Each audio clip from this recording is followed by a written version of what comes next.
Olá! Hoje a gente vai mergulhar na história da Espanha para entender uma coisa fascinante. Como esse país que conhecemos hoje foi, na verdade, construído a partir de um mosaico. Um quebra-cabeça de vários povos, reinos e histórias ao longo de milênios.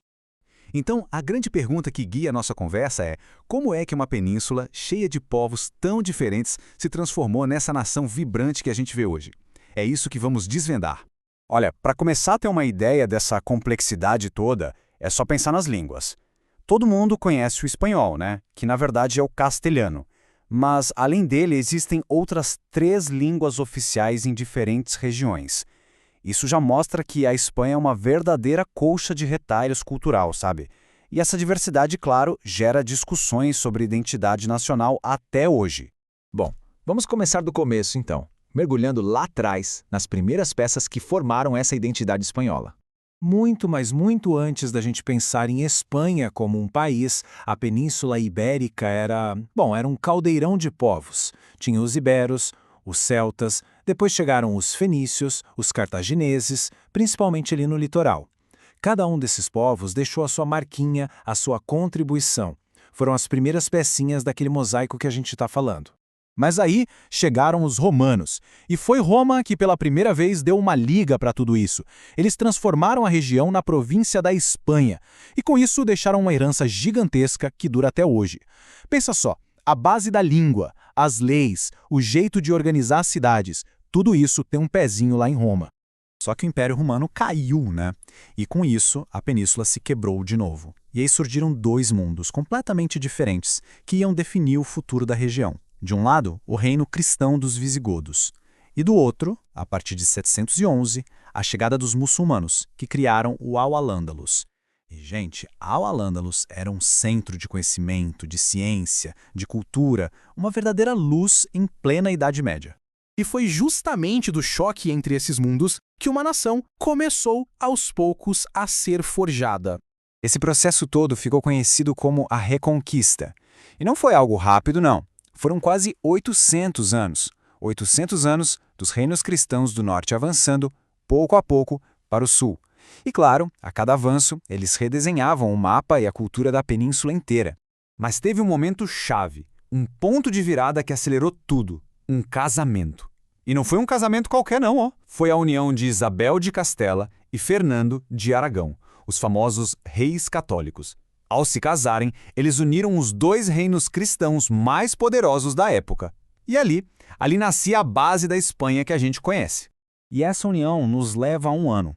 Um ano que, sério, mudou absolutamente tudo. Guardem esse número, 1492. Por que esse ano foi tão importante? Porque aconteceram 3 coisas gigantescas ao mesmo tempo. Primeiro, a tomada de Granada, que foi o ponto final do domínio muçulmano na península. Segundo, o início da expansão no além-mar, com Colombo chegando às Américas. E terceiro, a consolidação total do poder dos reis. Foi um ano que não definiu só a Espanha, definiu o rumo do mundo inteiro. Ok, com o país unificado, a Espanha vira a página. Começa uma nova fase, a de um império global, mas que também vai passar por crises profundas e lá na frente por um renascimento. Essa linha do tempo aqui resume bem essa jornada, que foi uma verdadeira montanha-russa. Teve o auge do Império Espanhol lá nos séculos XVI e XVII. Depois veio um século de crise com a perda das colônias. Aí a gente chega no século XX com os traumas da Guerra Civil e de quase 40 anos de ditadura. E finalmente a luz no fim do túnel. A volta da democracia em 78 e a entrada na União Europeia. E é interessante pensar que, mesmo nesses séculos super turbulentos, a Espanha continuou sendo um polo intelectual. A Universidade de Salamanca, por exemplo, fundada lá em 1218, é uma das mais antigas da Europa. Ela foi fundamental para moldar o pensamento espanhol, a língua, o direito, um verdadeiro farol. Beleza, agora vamos dar um salto no tempo. Como é que toda essa história se reflete na Espanha de hoje? Lembra daquela história do mosaico de povos e reinos? Então, a organização política da Espanha hoje é um reflexo direto disso. O país é o que a gente chama de um Estado descentralizado. Ele é dividido em 17 comunidades autônomas, e cada uma delas tem seu próprio governo, seu próprio parlamento, e cada uma dessas comunidades, como a Galícia, a Andaluzia ou a Catalunha, é formada por várias províncias. Essa estrutura ajuda a manter vivas as identidades regionais, que são, como a gente viu, super importantes na história da Espanha. E na economia, como é que está a Espanha hoje? Bom, é bem diversificada. O setor de serviços e o turismo, claro, são gigantes. Mas a indústria e a agricultura continuam com tudo, são super importantes. E tem um setor que está crescendo muito por lá, o de energias renováveis. E falando em agricultura, tem um produto específico em que a Espanha não só é boa, ela é a número 1 do mundo, indiscutivelmente.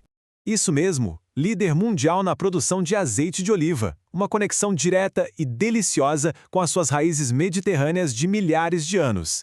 Mas é claro que nem tudo são flores. Como qualquer país hoje em dia, a Espanha tem seus desafios, e são grandes. O desemprego, principalmente entre os mais jovens, é um problema sério. A população está envelhecendo, e ainda existem muitas diferenças entre as regiões. São questões que estão no centro do debate por lá. Para a gente fechar, vamos ver como todo esse legado histórico aparece no dia a dia das pessoas e pensar um pouquinho sobre o que o futuro reserva.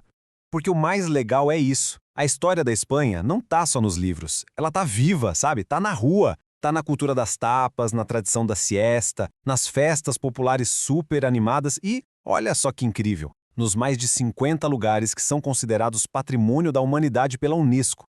E assim que a história continua sendo escrita. A Espanha é um exemplo de um país que pegou um passado super complexo, muitas vezes cheio de conflitos, e conseguiu transformar tudo isso numa identidade vibrante, cheia de facetas.